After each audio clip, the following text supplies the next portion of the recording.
J'ouvre le second débat de ce Sens Public consacré au raz-de-marée Trump qui a déferlé sur l'Amérique, qui a voté pour le candidat républicain. Quelle place les plus radicaux de ses conseillers vont prendre dans son gouvernement? Comment l'Europe, qui se réunit aujourd'hui chez le Hongrois Viktor Orban, l'un des plus fervents, si ce n'est le plus fervent supporter de Donald Trump en Europe, comment l'Europe va-t-elle réagir? Avant d'en débattre, les premières infos.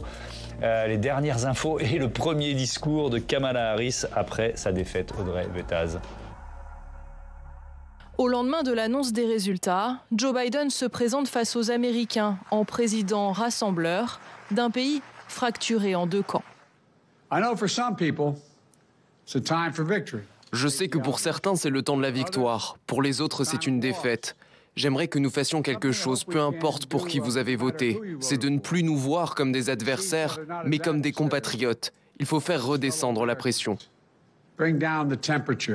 Il promet que la passation de pouvoir avec son rival Donald Trump se fera dans le calme, comme l'avait fait Kamala Harris la veille, devant l'université d'Howard, là où elle aurait dû célébrer sa victoire, si l'histoire s'était écrite autrement.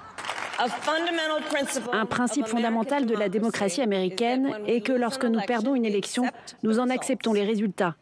Et quiconque souhaite obtenir la confiance du public doit l'honorer. Un discours en complète opposition avec l'attitude de Donald Trump il y a 4 ans, lui qui n'a jamais reconnu sa défaite. Outre-Atlantique, les résultats continuent d'arriver. La victoire écrasante de Donald Trump se confirme. Il remporte aussi le vote populaire, 4 millions de voix d'avance sur Kamala Harris. Les républicains devraient aussi récupérer le Sénat et se rapprochent de la majorité à la Chambre des représentants, ce qui donnerait les pleins pouvoirs à Donald Trump.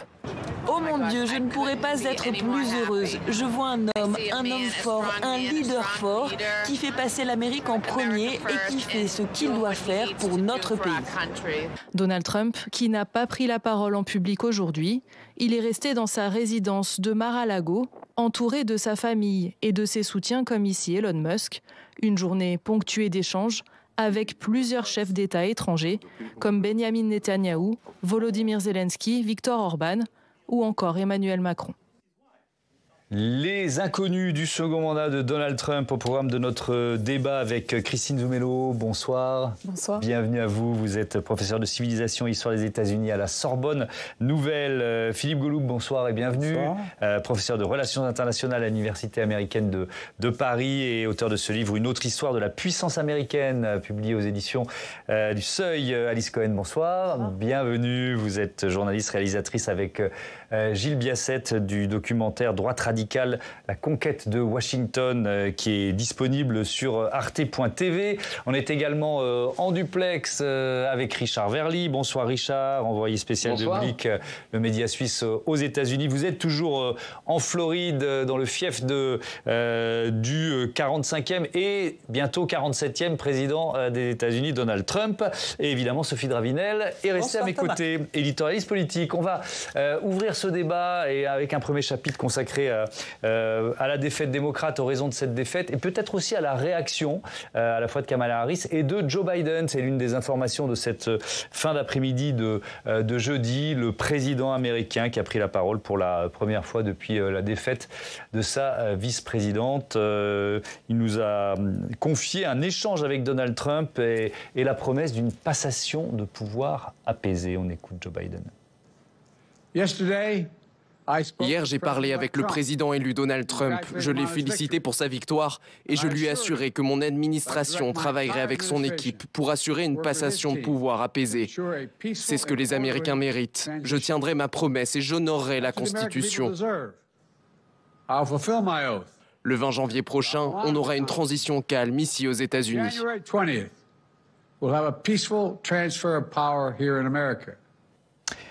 Nous aurons une transition calme ici aux États-Unis, Christine Zumelo. Évidemment, le contraste avec 2020 est frappant et c'est là-dessus que Joe Biden veut jouer. C'est ce message qu'il veut envoyer aux citoyens américains, même ceux qui n'ont pas voté pour Kamala Harris. Tout à fait. D'ailleurs, je crois qu'on est On a tous été sous le choc, bien sûr, en 2020 de ce qui s'était passé, qui était complètement inattendu, enfin cet assaut au sens propre du Capitole, physiquement. Et donc là, il y a eu bien sûr un certain nombre de précautions qui ont été prises à Washington, et pas qu'à Washington d'ailleurs, pour se prémunir d'une éventuelle irruption d'attaquants.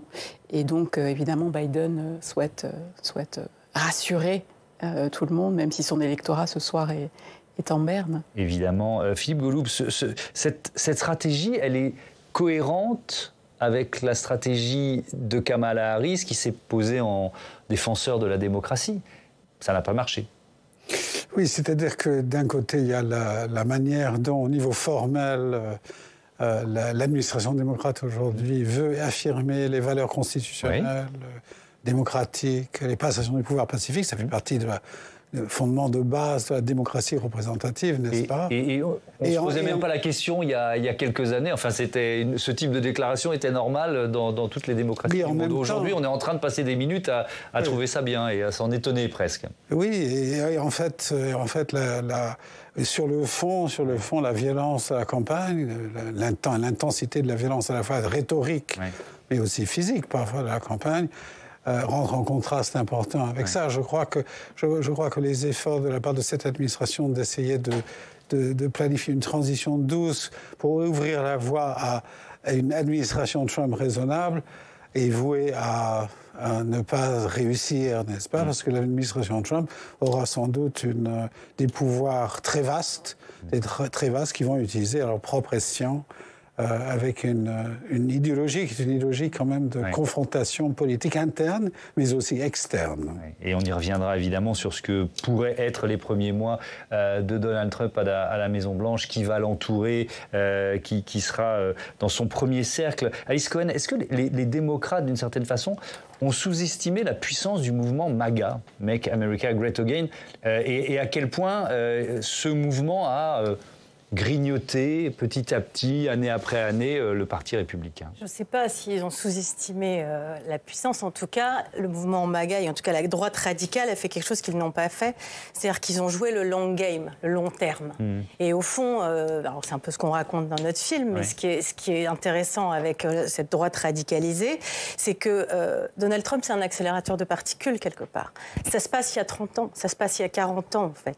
Et ils vont comprendre quelque chose que peut-être les démocrates n'ont pas compris, c'est que ils vont attraper un à un chacun des pouvoirs, le pouvoir médiatique, le pouvoir politique, le pouvoir judiciaire, et ils vont avoir cette vision à long terme. Et ça va être la force de cette droite aujourd'hui radicale, MAGA. Oui, et aussi, on en revient à la première déclaration de Joe Biden, c'est-à-dire que cette façon de transformer son adversaire en ennemi. C'est une autre façon de concevoir la politique. Et ça, en fait, donc Trump le fait très très bien, mais au fond, celui qui le fait dans un premier temps, c'est un homme qui s'appelle Newt Gingrich, qui est un des hommes les plus importants de la politique américaine dans les années 80-90, et c'est lui qui va mettre au point cette méthode. C'est-à-dire que c'est un homme dans les années 80 qui est énamouré avec Reagan, mais qui veut finir le travail de Reagan, c'est-à-dire qu'il veut aller plus loin que Reagan. Donc sur le fond, il va utiliser la peur. Et c'est là qu'il est quelque part un des premiers disrupteurs. Donc il va utiliser la peur sur le fond, mais sur la forme, il va imposer des méthodes complètement nouvelles. Et ce qu'il va faire, c'est qu'il va mettre au point quasiment un manuel où il va envoyer des cassettes avec des mots à utiliser, qui sont les mots tricheurs, qui sont les mots corrompus pour les adversaires. Alors qu'on est à une époque où tout est très calme, c'est le compromis entre les républicains et les démocrates. Et il va casser les normes, et au fond, Trump s'inspire quelque part de cet homme et de ses méthodes. Richard Verly, je me tourne une première fois vers vous, vous qui arpentez les États-Unis, notamment les swing states, les États pivots depuis un mois, bientôt un mois. Avec un tout petit peu de recul, quelle analyse vous faites du vote? Est-ce que c'est d'abord sur l'économie, les questions économiques que le vote s'est cristallisé? Est-ce que les Américains ont beaucoup voté avec leur portefeuille? Oui, incontestablement. Alors Je suis surtout arpenté les rues de West Palm Beach, à proximité de Mar-a-Lago, puisque je suis là depuis maintenant 5-6 jours. Mais l'économie est absolument au centre. L'économie sous le sens tout simplement du portefeuille, des dollars qu'on met à l'intérieur. Des partisans de Trump me le racontaient encore hier soir. Ce qu'on veut, c'est de l'argent à la fin du mois, de l'argent sur nos comptes en banque. On en avait quand Trump était au pouvoir et on en aura à nouveau grâce à lui. Un mot peut-être sur la transition, très intéressant. Ici, l'atmosphère est absolument tranquille du côté des partisans de Trump parce que leur victoire leur donne une raison magnifique de dire « mais vous voyez, on est des démocrates, on a gagné, c'est parce que vous aviez les autres ». Entre le vous, c'est aussi les médias. Les autres avaient triché en 2020. Maintenant, on a pris notre revanche. Et évidemment que tout va se passer calmement parce qu'on nous a caricaturés. Nous, les partisans de Donald Trump, on est simplement respectueux du système américain. Christine Zumelo, un dernier mot sur la défaite de Kamala Harris. Alors il y a plein de... Enfin, voilà, la liste des raisons, l'analyse du vote, l'analyse fine du vote, on y reviendra peut-être. Mais en préparant l'émission, je disais, vous parlez de son origine et de l'état d'où elle vient. C'est une Californienne. Alors ça m'a un peu surpris, donc je veux bien que vous m'expliquiez pourquoi ça peut être un handicap.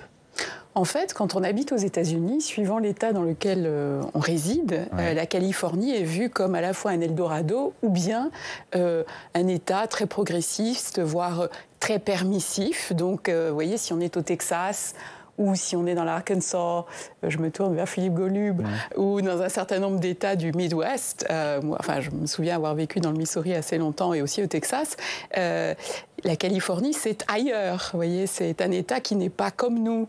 Donc il y a vraiment, je pense, un élément parmi tous les éléments qui peuvent expliquer la défaite de Kamala Harris. Le cœur de la contre-culture, de l'émergence des mouvements anti-guerre, de toute la culture universitaire, très bouillonnante d'ailleurs, très bouillonnante. Donc l'anticonservatisme. Un État d'immigration très important. Donc, tout ce que rejette le camp de Donald Trump. Représente une certaine forme d'internationalisme et de cosmopolitisme et de mœurs très différentes du cœur continental du pays et du Sud. Oui, effectivement. Alors on va se concentrer et évidemment passer de longues minutes dans ce débat sur cette droite radicale qui revient à la Maison-Blanche, sans doute plus puissante encore, et c'est ce que vous racontez dans votre film. Alors on va choisir un premier extrait. On est 6 mois après le début du premier mandat de Donald Trump, avec cette première manifestation visible en quelque sorte de la victoire de cette droite radicalisée au sommet de l'État. Ça se passe, et vous allez vous en souvenir tout de suite, à Charlottesville. Ce jour-là, des militants sont venus en masse pour protester contre le déboulonnage d'une statue, celle du célèbre général Lee, sécessionniste et esclavagiste. Je vis ici depuis 53 ans et c'est la pire des nuits que j'ai vécues à Charlottesville, la pire des nuits. C'était un vendredi. J'habite dans une des maisons qui donne sur le lawn de Jefferson. Ils sont entrés dans le campus par l'arrière et ils ont défilé sur le lawn avec leurs torches à huile. C'était une référence évidente au défilé nazi de l'Allemagne des années 30. C'est cette ambiance qu'ils voulaient recréer.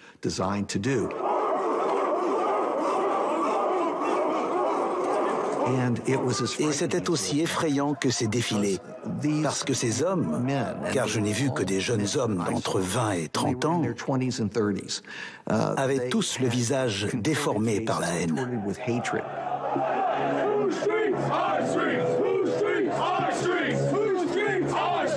Ils hurlaient des choses horribles, des slogans nazis. Les Juifs ne nous remplaceront pas.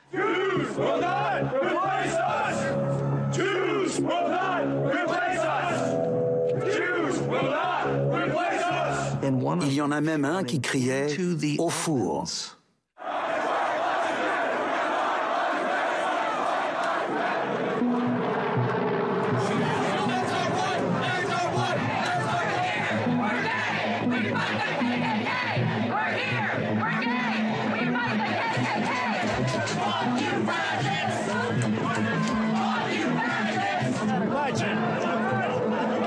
Le lendemain, les affrontements se multiplient entre les manifestants antifascistes et les sympathisants de droite extrême. David Duke, l'ancien leader du Ku Klux Klan, est même présent.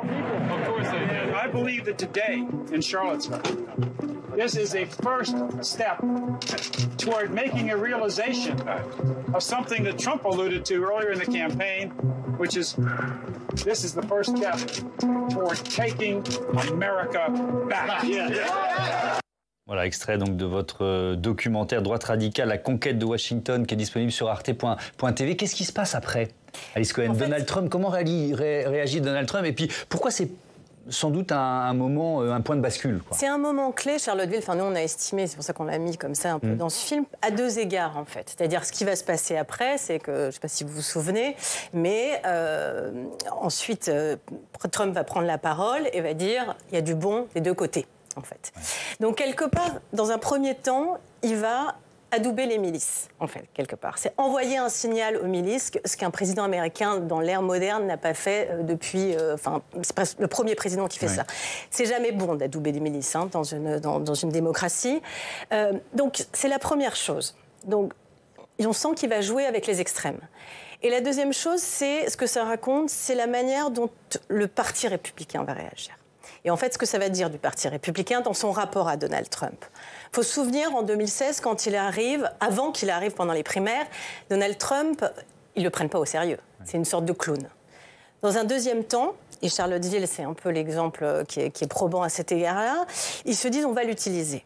Au fond, ils ont une loi passée 2 mois après, une loi sur l'impôt, et au lieu... Alors qu'ils ont été mis en cause. Quelque part, c'est le Parti républicain qui est mis en cause. Taxé de racisme, enfin, c'est lourd pour le Parti républicain. Eh bien, ils vont rien dire. Et au fond, donc Charlottesville, ça raconte cette politique transactionnelle, en fait, qui est mise en place par le Parti républicain et cette manière dont des fois des signaux apparaissent et dont on ne réagit pas. Oui, parce qu'à l'époque, le Parti républicain, ce n'est pas du tout le même qu'aujourd'hui. C'est-à-dire que les MAGA n'ont pas encore pris. C'est en phase de transformation. C'est ça. Mais...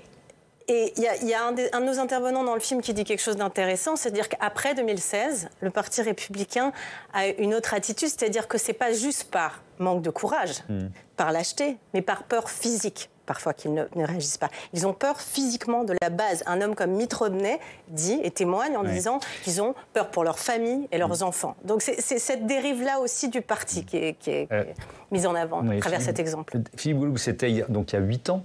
Les changements sociologiques qui avaient porté Donald Trump au pouvoir il y a 8 ans, ils se sont accentués depuis. Qu'est-ce qu'on peut en dire ? Oui, alors, des études sociologiques transversales et historiques sur 40 ans ont été faites relativement récemment qui montrent un décrochage progressif des couches de la population blanche, ouvrières, mais ouvrières dans un sens large, c'est-à-dire workers, pas simplement les ouvriers de l'industrie, où les individus qui ont des diplômes de niveau lycée, high school diploma, en 1980 pouvaient avoir, généralement, ils avaient un niveau de revenu moyen supérieur de 7% à la médiane nationale, et 40 ans plus tard, ils sont en dessous de 12%. Ils sont 12% en dessous de la médiane nationale. En 1980, ils pouvaient, en étant peu qualifiés dans des industries qui leur offraient des boulots décents, ils pouvaient s'acheter une petite maison, une voiture, et éventuellement épargner un peu pour envoyer leurs enfants à l'université. Aujourd'hui, c'est tout à fait impossible. Il y a eu un décrochage relatif aux autres couches sociales, et donc un déclassement du statut social aussi, et donc, engendrant des ressentiments très puissants qui ont été mobilisés par le camp Trump. Oui, c'est ça. Et donc, Donald Trump sait parler à cette Amérique-là, et peut-être que le camp démocrate ne sait plus ou pas bien lui parler. Il les reconnaît. Ils ont besoin de reconnaissance. Il y a aussi le domaine symbolique. Il y a le domaine matériel, mais il y a le domaine symbolique. Toute la sphère symbolique. Ces gens-là requièrent de la reconnaissance. Ils veulent de la reconnaissance. Ils se sentent non reconnus. Ils se sentent déclassés. Ils estiment que la mondialisation... la désindustrialisation suite à la mondialisation et à la transnationalisation de la production les a laissés avec peu de choses. Ils sont confrontés à des vagues migratoires. Ils ont besoin de reconnaissance et ils pensent que Donald Trump leur parle dans leur langue, à leurs anxiétés, à leurs ressentiments et à leur colère, ce qui est Ce qui est bien, au plan rhétorique est vrai, au plan des réalités de ces politiques est faux. Mais Christine Zumelo, il ne faut évidemment pas caricaturer les millions, très très nombreux d'Américains qui ont voté pour Donald Trump il y a 2 jours, parce que là on vient de montrer une séquence de Charlottesville avec des néo-nazis qui manifestent. Enfin voilà, il faut évidemment, tous les Américains qui votent Trump ne sont pas à ce degré de racisme. Oui, vous faites très bien de le souligner. Et d'ailleurs, je crois que la grande force de Trump, c'est d'avoir réussi. Alors, il est républicain, il est le président républicain, il a participé aux primaires républicaines, mais en fait, il est devenu l'Amérique. Voilà, tout ce qui l'attaque, toutes les attaques qu'il reçoit, il les renvoie comme une balle de ping-pong en disant... Vous attaquez l'Amérique, moi je sais ce que c'est que l'Amérique, je vais vous défendre, je vais vous aider, ce qu'il a dit d'ailleurs dans son discours de victoire. Ouais. Donc il a cette capacité, je dirais presque corporelle, en tout cas c'est ce qu'il réussit à faire passer comme message, à dire moi je suis l'Amérique, donc MAGA bien sûr, et je vous défends, et je vous entends, et je vous écoute, et croyez-moi. Et je vais réparer l'Amérique. Tiens, je me tourne de nouveau vers Richard Verly, parce que ça, c'est vraiment le slogan qui a peut-être le plus frappé les supporters, les millions d'Américains qui ont voté Trump. Oui, certainement. Alors, le fameux slogan « We will fix it », on réparera l'Amérique, un peu comme s'il suffisait de mettre de la glu pour recoller tout ce qui ne marche pas aux États-Unis. Ça marche très bien, comme beaucoup de slogans de Donald Trump qui sont très simples, en quelques mots, et qui impriment dans les têtes. Alors après, peut-être quelques nuances par rapport à ce que j'ai entendu. Vous savez, là, je suis donc en Floride, et hier, j'étais dans un endroit un peu chic, on va dire, style Deauville, qui s'appelle Delray Beach. C'est pas très loin de West Palm Beach, où habite Donald Trump. Là, je n'ai rencontré que des bourgeois, que des gens tout à fait apparemment à l'aise sur le plan financier. Tous m'ont dit qu'ils avaient voté Trump. C'est-à-dire que cantonner le vote Trump aux déclassés de la société américaine, aujourd'hui en 2024, c'est faux. Il y a toute une bourgeoisie, toute une partie de la classe moyenne, même supérieure, qui a voté Trump, encore une fois, pour les raisons économiques qu'on évoquait aussi par rapport aux migrants, mais notamment pour l'économie, parce que Trump, qu'on le veuille ou non, il est associé à profit et à réussite économique. Or, il avait en face de lui qui, cette fois? Il avait une juriste, une procureure, Kamala Harris, qui, le moins qu'on puisse dire, n'a pas su formuler des propositions économiques tout à fait compréhensibles, simples, alors qu'avec Trump, c'est extrêmement clair. Il suffit de l'avoir comme président et il vous fera des chèques. Je rappelle au tout début du Covid, lorsqu'il avait fait le premier plan d'aide, eh bien, sur les chèques, il y avait marqué le nom de Donald Trump. C'était le soutien de Donald Trump aux Américains. C'est ça sa méthode. Il met son nom sur tout ce qu'il débourse et les Américains le retiennent. On va se demander maintenant à quoi va ressembler l'administration Trump numéro 2, grâce à Steve Jourdain qui peut nous rejoindre de nouveau sur ce plateau. On va s'intéresser au premier cercle, en quelque sorte, autour de Donald Trump. Rebonsoir. Steve, présentez-nous les hommes du président élu. Alors, le plus connu, en tout cas pour nous en Europe, c'est Elon Musk, milliardaire de la tech, PDG de Tesla et de SpaceX. Pendant la campagne, il est devenu l'un des plus fervents soutiens de Donald Trump. Il a dépensé au moins 119 millions de dollars pour le faire élire. Il a aussi Thomas, payé de sa personne. Il a passé beaucoup de temps dans les différents États clés, notamment en Pennsylvanie, la Rolls-Royce, un des swing states. Comment va-t-il être récompensé par le président élu? Trump lui a promis un rôle à la tête d'un nouveau département qui serait intitulé Département d'efficacité gouvernementale. Si vous voulez savoir à quoi ressemble l'efficacité selon Elon Musk, il faut tout simplement lui demander. Écoutez. J'ai eu de nombreuses conversations avec le président Trump. Il est d'accord pour dire que nous avons besoin d'une réforme gouvernementale importante. Nous devons faire en sorte que le gouvernement ne s'occupe plus de la vie des gens.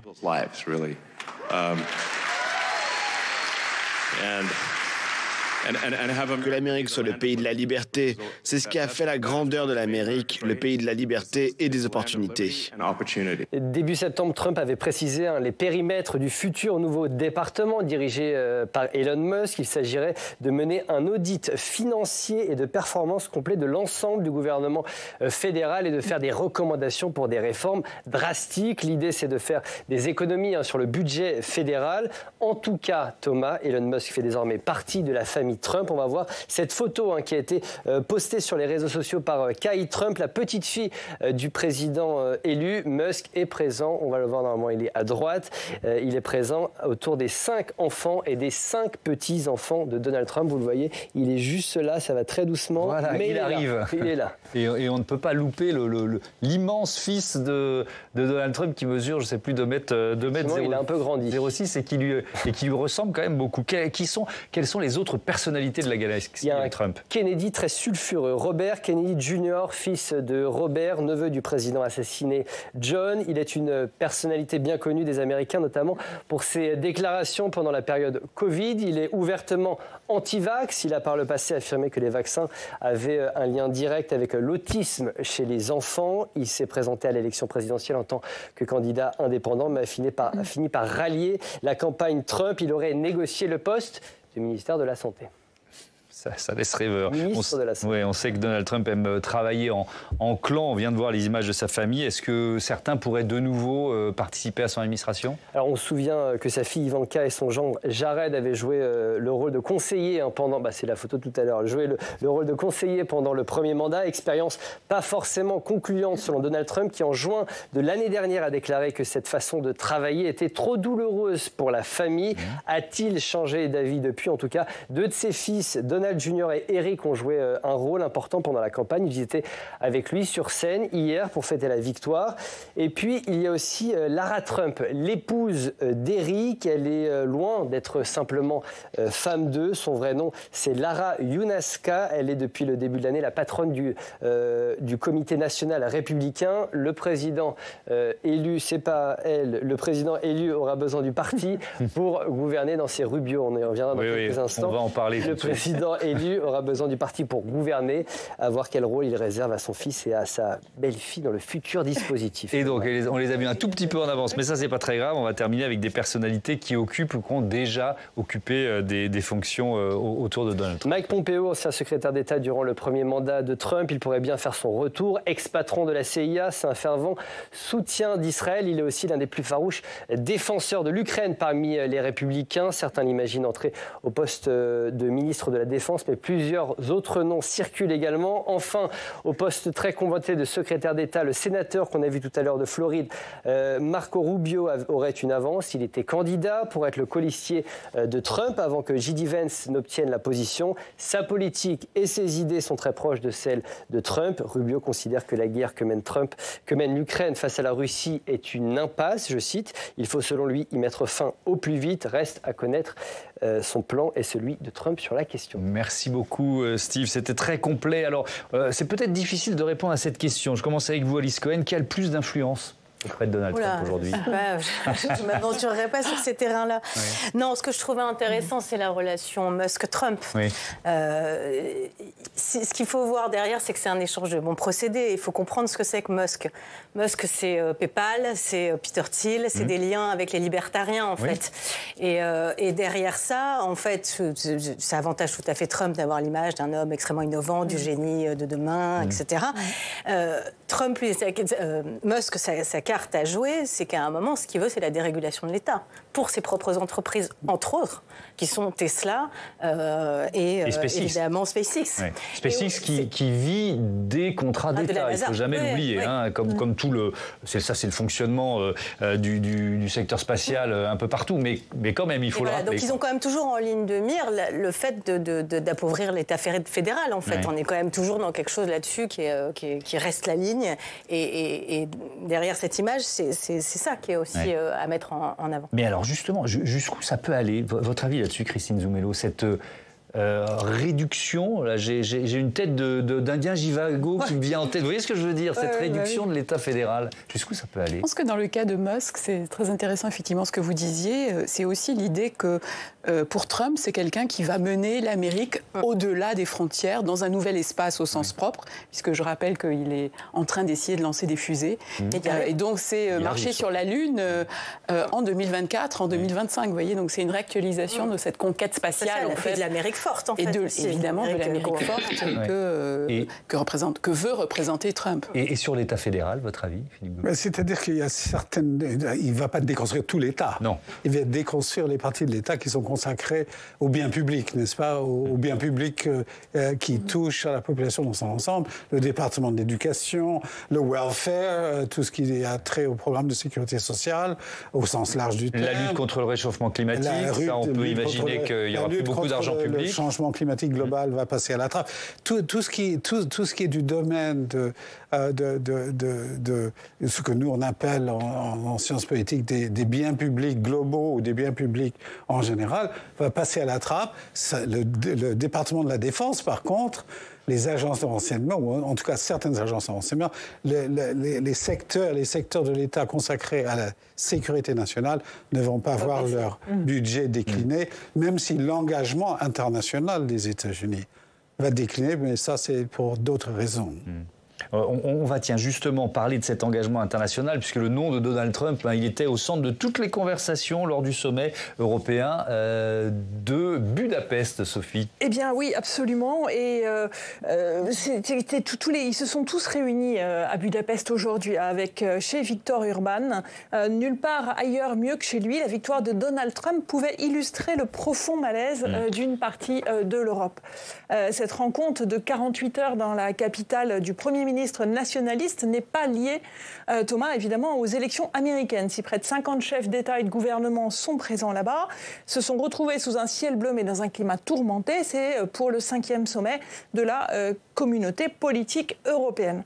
Et s'il se retrouve chez lui, c'est que son pays est actuellement à la présidence du Conseil de l'Europe. Bon, mais ils ont quand même beaucoup de choses à se dire, surtout après les résultats américains. Eh bien oui, évidemment, Thomas, et les sujets d'inquiétude, voire de tensions graves, ne manquent pas sur l'Ukraine, évidemment, mais aussi la Moldavie, le Caucase, les Balkans occidentaux, et bien entendu hors des frontières géographiques de l'Europe.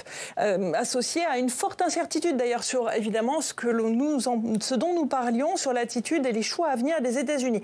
Le risque pointe entre autres d'une nouvelle guerre économique et commerciale. Les dirigeants européens doivent donner le sentiment de maîtriser ces inquiétudes dans l'unité.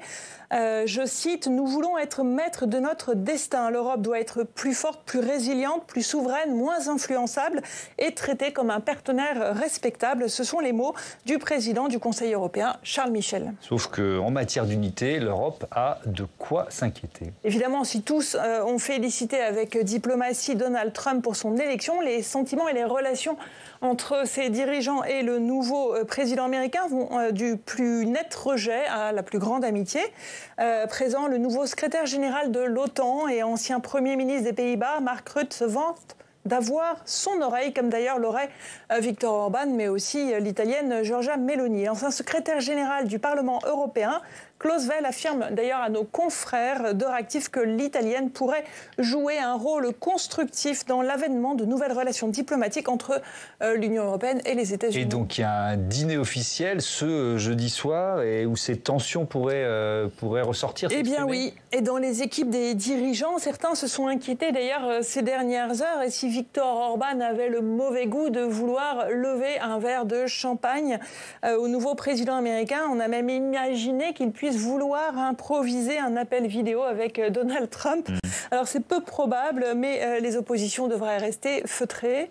Et des couteaux tirés peut-être? Et les couteaux sont, évidemment tirés. Je n'ai pas envie de laisser, je cite encore, je n'ai pas envie de laisser l'Europe comme un formidable théâtre habité par des herbivores que des carnivores, selon leur agenda, viendront dévorer. Ce sont des mots d'Emmanuel Macron. Dès l'ouverture de ce sommet. Absolument. Ce second mandat de Donald Trump, Philippe Goulou, est-ce qu'il peut être encore moins multilatéral que le premier? Moi, je pense qu'il faut être parfaitement clair. L'ère du libre-échange, c'est fini. Oui. C'est fini. C'était déjà fini. C'était finissant déjà sous Joe Biden et sous la première administration Trump. Là, le libre-échange est fini. Trump va mettre en œuvre une partie significative des mesures économiques douanières, des tarifs douaniers qu'il a annoncés. Il faut croire les politiciens quand ils arrivent au pouvoir et qu'ils ont annoncé leur programme. Donc hausse des droits de douane, très importante. De 50% pour tous les produits en provenance de la Chine, même si ces produits sont simplement assemblés en Chine. hausse des droits de douane générale, c'est ce qu'il a promis, du moins de 20% sur tous les produits entrant aux États-Unis, y compris évidemment les produits européens. Qu'il aille jusqu'à ces limites-là ou pas, à ces seuils-là ou pas, on ne le sait pas. Mais ce qui est sûr, c'est qu'il ira très fortement dans ce sens, et ce sera la fin de l'ère du libre-échange.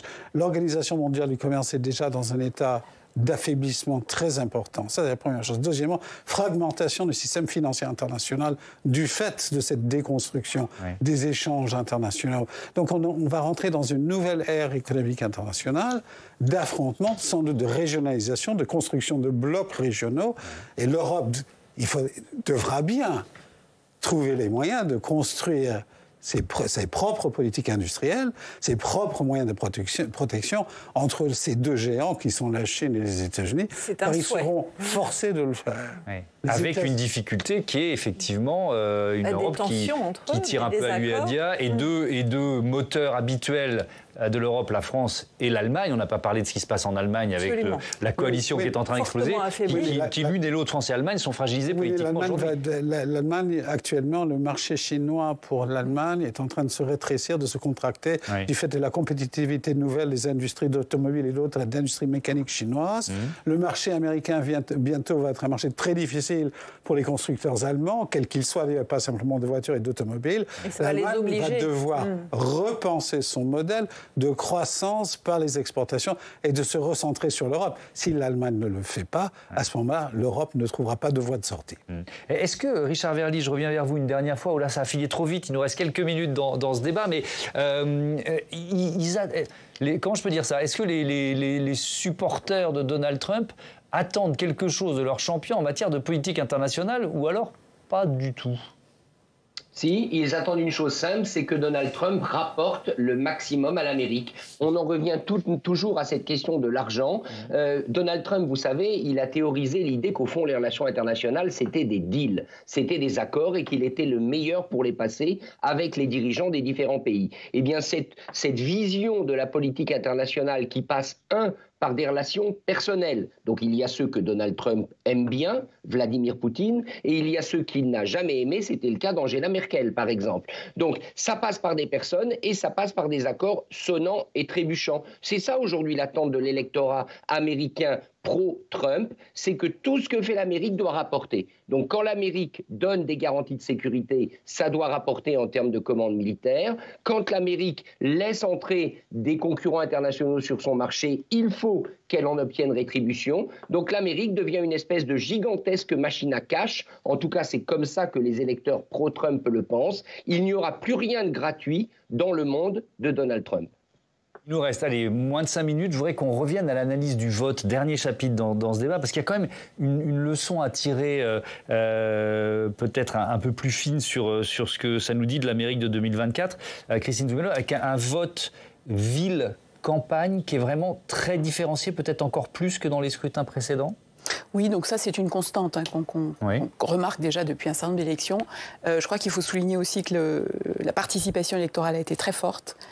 Beaucoup plus forte qu'on ne pouvait l'attendre, qu'il y a eu beaucoup de votes par anticipation, et donc les gens se sont mobilisés très tôt et ont voté à l'avance. Donc ça, c'est quand même aussi une nouveauté dans ce scrutin. Et Donald Trump remporte, on le rappelle, le vote populaire, il a plus de voix que Kamala Harris. Et puis quand même, dans les swing states, puisqu'on a parlé énormément des swing states, je me demande qui en France ne sait pas ce que c'est qu'un swing state aujourd'hui, même dans sa version anglaise. Donc évidemment, les swing states ont swingé, flipped, et donc la Pennsylvanie, qui est parmi les 7 swing states, celui qui a rapporté le plus de grands électeurs, est passé républicain. Donc c'est quelque chose qu'on n'a pas connu depuis plus de 20 ans. Donc c'est vraiment absolument remarquable. Plus de 20 ans. Et quand on regarde la carte de la Pennsylvanie, qu'est-ce qu'on voit? Et on voit exactement ce que vous êtes en train de dire, c'est-à-dire une constante des campagnes rouges républicaines et des villes, des centres urbains démocrates, mais avec un glissement d'un certain nombre donc, de votes démocrates qui ont voté républicain. Donc ça, c'est des gains pour Trump dans ses poches historiquement démocrates. Oui, absolument. Rural, mais aussi périurbain. Hein. C'est pas simplement la ruralité. Hein. Oui.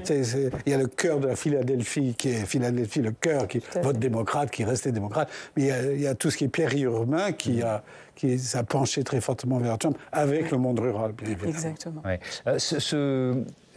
cette Amérique coupée en deux, alors ça fait des années qu'on dit ça, vous l'avez ressenti en enquêtant sur la droite radicale autour de Donald Trump? Moi, ce que j'ai vu, on est allé voir les Texans sécessionnistes, donc on a envie d'aller les rencontrer. Ça commence, ça a toujours un peu existé, ça avance un peu plus, mais ce qui est intéressant, c'est la manière dont certains think tanks d'extrême droite aujourd'hui, pour pas les nommer, le Claremont Institute, qui est une des cautions intellectuelles du Trumpisme, font avancer l'idée de guerre civile froide. Et en fait, guerre civile... C'est quoi une guerre civile froide? Alors, ça fait référence à la guerre de sécession chez eux, évidemment, et au fond, à la guerre froide, c'est-à-dire qu'au fond, c'est la polarisation à l'extrême. Jusqu'où ça ira? Est-ce qu'on va vers une nouvelle guerre civile? Donc, ça, je ne sais pas qui peut y répondre. Moi, je n'en suis pas capable. Mais ce que je veux dire, ce qui est intéressant, c'est de voir comment, en fait, cette idée est utilisée et comment elle est propagée avec les médias et comment, au fond, derrière, c'est aussi une manière de dire, regardez, notre pays est tellement polarisé que cette division, elle est tellement prégnante et de faire avancer et de faire accepter cette idée. Un peu comme la fenêtre d'Overton, où, au fond, plus on avance une idée, plus on en parle, plus elle devient acceptable. Et c'est aussi des méthodes. Voilà, moi, c'est ça que j'ai ressenti, en fait. Ouais, Philippe Goulou, je pense que c'est une remarque très importante de Claremont Institute et puis d'autres milieux des droites extrêmes intellectuelles, n'est-ce pas, préparent depuis longtemps un agenda politique, un agenda idéologique, comme vous l'avez dit avant, n'est-ce pas? C.D. Vance, le vice-président, cite régulièrement dans certains de ses discours un peu plus discrets, Carl Schmitt, le Kronjuriste de l'Allemagne nazie, le théoricien juridique de l'Allemagne nazie, pour expliquer, pour Schmitt qui définissait la relation ami-ennemi, la polarisation ami-ennemi comme étant l'essentiel de la politique et de la construction de la souveraineté. Et donc il y a une pensée qui est cohérente. Mais jusqu'où ça peut aller dans la division de l'Amérique? C'est-à-dire qu'à côté de ça, il y a une Californie que vous nous décriviez tout à l'heure, ultra-progressiste. Ils n'ont pas peur de la division, ils veulent la division. Ils pensent asseoir. Ils pensent qu'ils vont asseoir. Je comprends bien, mais là maintenant, qu'est-ce qui se passe? À quel point pardon de vous interrompre. Allez-y. Non, ils pensent asseour leur hégémonie pendant longtemps, au-delà de Trump, du fait à la fois des guerres culturelles que eux mènent, avec beaucoup plus de succès que les démocrates. Les politiques identitaires, identity politics, sont beaucoup plus efficaces du côté de l'extrême droite américaine, des droites extrêmes américaines, que du côté de la gauche américaine. Ils pensent asseoir leur hégémonie. Ils ont lu les textes théoriques. Ils ont des gens qui travaillent, y compris Gramsci, sur la question de l'hégémonie idéologique culturelle, n'est-ce pas? Ce ne sont pas des idiots, n'est-ce pas? Ce ne sont pas des idiots. Ce sont des gens qui ont un agenda idéologique et politique très cohérent. Est-ce que Trump a lu Gramsci? Je ne le crois pas. On va terminer là-dessus. Merci beaucoup. Merci d'avoir participé à ce débat qui était vraiment passionnant. Merci à tous. Votre livre, Philippe Goulou, c'est une autre histoire de la puissance américaine au seuil. Et votre documentaire, co-réalisé avec Gilles Biasset, est à voir sur arte.tv. Je voudrais, avant qu'on se quitte, vous citer également la sortie ce jour de Sans photo pour la liberté de la presse. Voilà, on est là aussi, évidemment, pour soutenir nos confrères photo-reporters. Et la liberté de la presse, c'est peut-être l'une de celles qui sera mise en cause par Donald Trump, qui sait, dans les mois à venir. Photo de la photographe belge Martine Franck, avec évidemment un hommage au regretté Christophe Deloire. Merci à toutes et à tous de votre fidélité. Notez aussi que l'invité de la matinale demain, ce sera l'ambassadeur de France aux États-Unis de 1995 à 2002, François Bujon de l'Estang. Belle soirée.